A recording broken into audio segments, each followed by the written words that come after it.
Friends, இன்னைக்கு கெப்பாசிட்டரை எப்படி soldering பண்ணுறதுன்னு பார்க்கலாம். முதல்ல பாதுகாப்பு முக்கியம். முதல்ல எல்லாம் இந்த சால்ட்ரிங் பண்ணுறப்ப பிளாஸ்டிக் பொருட்களை தள்ளி வச்சுக்கணும். அந்த கெப்பாசிட்டர் மட்டும் சென்டரில் வச்சுக்கிட்டே கட்டிங் எடுத்து வச்சுக்கலாம். லைட்டாக வச்சுக்காங்க நவுந்து. அடுத்தது சால்ட்ரிங் கம்பி எழுத வேண்டியதான்.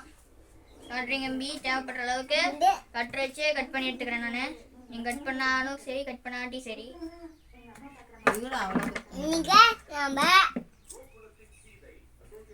அடுத்தது சால்ட்ரிங் ஹீட் ஆயிடுச்சுன்னா பார்த்துக்கோங்க, வச்சா உருகணும். உருகுது. வீடியோ எடுக்கிறாங்க.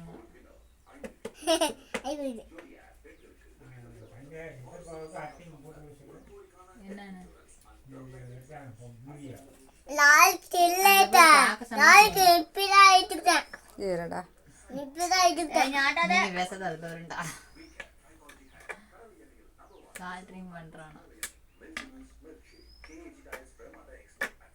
இப்படி நின்றுச்சு. அப்படியே கொஞ்சம் கட் பண்ணிக்கலாம். அது வந்துடுச்சு. அடுத்து பொறுமையா பண்ணுங்க.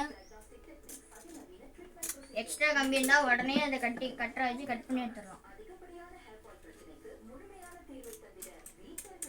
இப்போ எக்ஸ்ட்ரா கம்பி இருக்கு,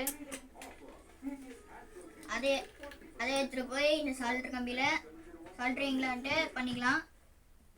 அப்படியே அதில் வந்துட்டு க்ளோ ஆகணும். ஆயிடுச்சா? அப்படியே ஆகிட்டு இருக்கும் போதே கெப்பாசிட்டரில் கொண்டு போயிட்டு மெதுவாக வைக்கணும். மெதுவாக வச்சோம்னா அந்த கம்பி உருகு லைட்டா பார்த்து வைக்கணும். கெப்பாசிட்டர் டேமேஜ் ஆகிடக்கூடாது. நான் மட்டும் என்னோட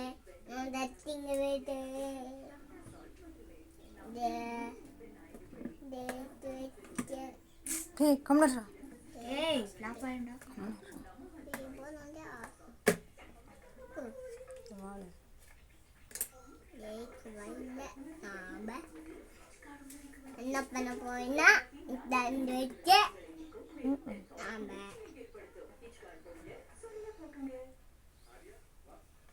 ஓகே, இப்போ சால்ட்ரு பண்ணியாச்சு.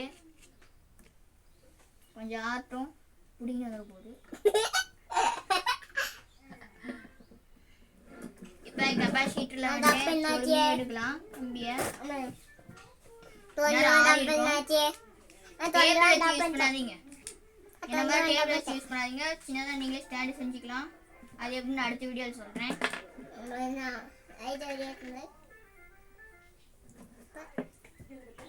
இப்போ கட்டரை யூஸ் பண்ணி தேவையான அளவுக்கு மட்டும் சால்ட்ரிங் கம்பியை ஐயனை கட் பண்ணி எடுத்துடலாம்.